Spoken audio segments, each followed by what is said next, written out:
Hey everybody, I've been building dashboards like this in Excel for a long time, and lately I've seen a bunch of tutorials posted on TikTok and YouTube about how to build these. There's really only 5 core skills you need to start doing it, and these are really the same across all the tutorials. The first step is most important. You need to start with a consistently formatted table.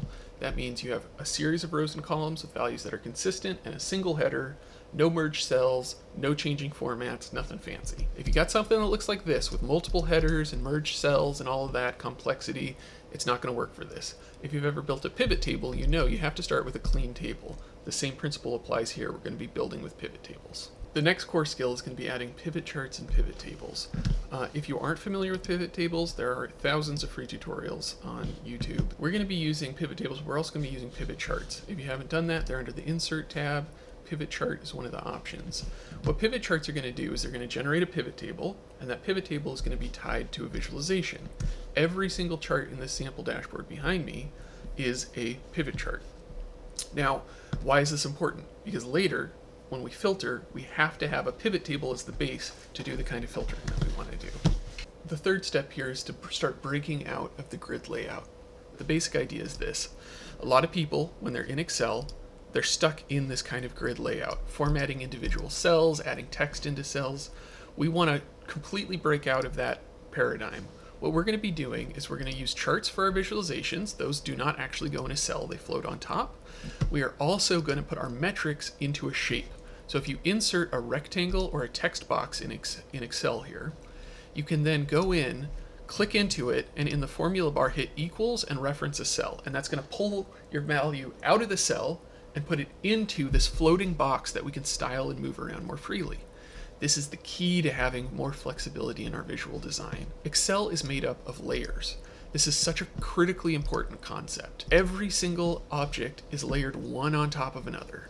So you have shapes, on top of that you can have your charts, your text, and your metrics, and that's what allows you to start creating cool effects. This is all just a bunch of rounded rectangles stacked one on top of another. And that brings me to the fourth concept here, which is using design elements. We want to start treating Excel a little bit more like PowerPoint. Under the Insert tab in Excel, you have basically all of the same visual design features that you have in PowerPoint using the same UI. So if you've built a PowerPoint slide, you can come in here and start building interesting things. We can insert pictures and shapes and icons, 3D models even, smart art, all that kind of stuff.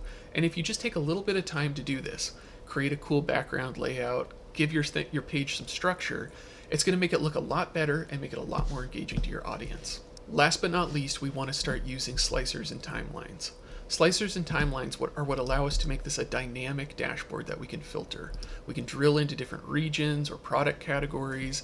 We can select different date ranges. This is really, really valuable, and it takes it just from a report to an interactive dynamic dashboard. Now, this isn't a crazy concept. You just, in your pivot tables, click into a pivot table. Under the Insert tab, you're going to have a slicer and a timeline option. You're going to create one of them. We're just going to drop one in here randomly. But here's the deal. Once you create it, make sure you right-click, look at report connections, and make sure it's connected to every single table you want it to filter or every single chart you want it to filter. Once you do that, you then have the option to drop it into your dashboard and select it, and it will filter everything. So you stack all these things together, these 5 core concepts, and you're able to start building very cool, very powerful dynamic reports. Stuff that people just don't really think of Excel being able to do. If you just take the time to dig into these features a little bit, it's going to be a huge differentiator for you. Your work's really going to stand out. I help people learn this by sending out sample templates. I find that that's the easiest way to get people started. So if you want a copy of any of the templates you saw here, you can hop on my newsletter. I got a link in my profile, and I'll send you a copy of these for free. Anyway, thanks so much, everybody. Have a good one.